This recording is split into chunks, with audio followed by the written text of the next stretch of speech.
Hi guys, and welcome back to my channel. I am Tierra and I am here with another helpful video on resumes. So I was going through my comments and I received a question about resumes specifically for graduate programs.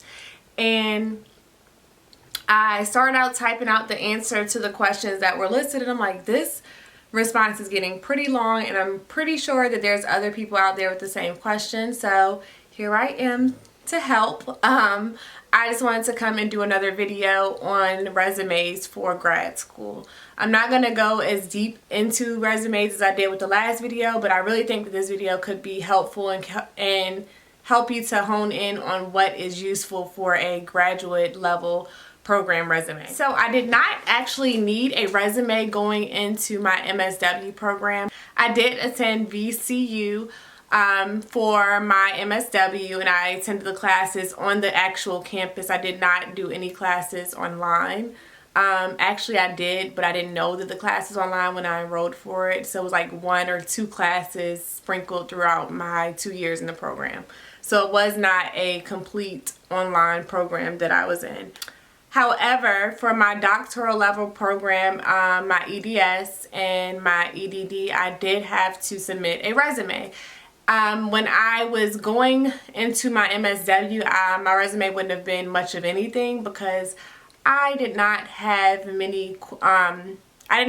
much job experience at that point, especially not much job experience in the field of social work. So my advice to you, if you are going from your undergraduate program to a master's level program and you, like me, don't have a lot of experience in the actual field, I would include any internships, any volunteer work that you completed in those tasks under the job experience portion. Instead of putting job experience, scratch out the job, don't even put it up there, just put experience and just list some of the volunteer work you did, like in the field. If you did any internship, include that information. I know students who are receiving a BSW, they often have to have an internship, but I was a psychology major in undergrad and I did not.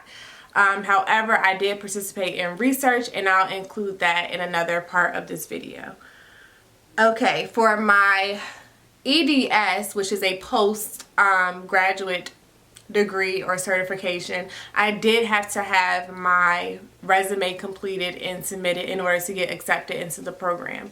What I decided to do for that was I just used my regular resume. At that point I did have like several jobs that I had worked since being out of grad school. So I completed that with the jobs up there. So I decided to cater my resume by including a lot of the courses and accolades and research that I actually did in grad school and in undergrad. So what I did with my skills and courses, you can split them up if you have under skills, for example, I know a lot of people put that they have experience with Microsoft Word, Excel, and PowerPoint and stuff like that.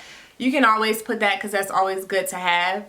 But for skills, I also put any trainings that I participated in. So if I took like CPR training, which I did, if I had any training specifically on any in the workplace, basically I included some of those trainings, which I think would be highly reputable going for another degree or going into another field. So I did include that information under skills. Under courses, I basically pulled out the courses that were specific to what I was going for. So if I'm going for my MSW and I had a psychology degree, I would include all of the courses that I took that would basically give the impression or the assumption that I would be able to handle coursework at the graduate level. So I would include all of my psychology classes, not so much of the electives, but I would definitely include my psychology classes, abnormal psychology, developmental psychology, neuropsychology.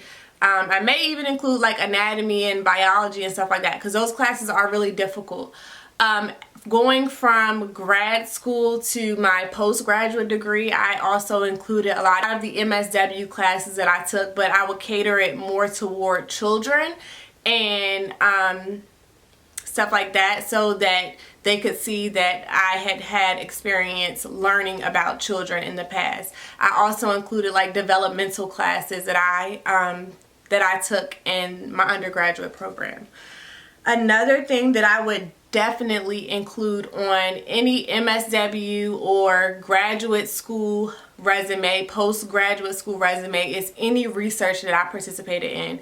Research is huge, guys. Like, I actually took a research class in undergrad and it saved my entire life in grad school. So if you're still in undergrad and you're looking to take a class and you don't know what to take, go ahead and take another research class, because it will probably come back to save you later. Because I took that research class in undergrad, I was able to be exempt from taking the basic like research class in grad school. So that was one class that I did not have to take, and I was so happy for. So I would definitely include that. I did research in my MSW program, so that is something that helps you to stand out on your resume as someone who was able to handle research-based work. And I'm also doing a lot of research in my postgraduate degree, working toward my EDS and my doctorate. So guys, if you are taking research, please make sure you include that on your resume. And lastly, if you have received any accolades, any certifications, any certificates in undergrad, grad school, post-grad school, include that on your resume if you are applying to a school, because it shows your work ethic again, and it basically gives a overview of the type of student that you are. Of course, if you got inducted into an honor society for your major or for your department, that looks amazing. So include that information. I also think that it is okay to include a sorority or fraternity that you are a part of on a school-based resume. To see that you were inducted into a sorority or fraternity, that also looks good because it shows that you had some scholarship. You had to have the ability to work together with females or other males, and you also have the grade point average to be in a sorority or fraternity. References. For the references on your school-based resume, I would definitely include at least 2 professors that thought highly of you, and I would include 1 colleague that you know that could speak of your work ethic in the classroom. And that pretty much sums up this video, guys. Also include your information at the top, as always, your name, address, phone number. If you have 2 addresses, like before I got my house or before I found a place to, you know, stay indefinitely, I would always include like current address and permanent address on my resume.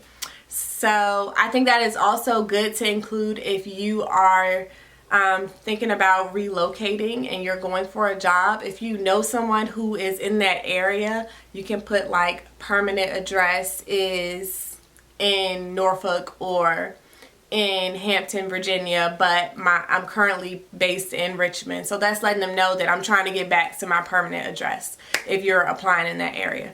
So these are all things to think about, guys. Again, if you have questions, please leave them in the comment section below, and I look forward to answering your questions. I love doing these videos, and I will keep them coming, so keep coming with the positive comments, and I'll see you guys in my next one. Thank you. Bye.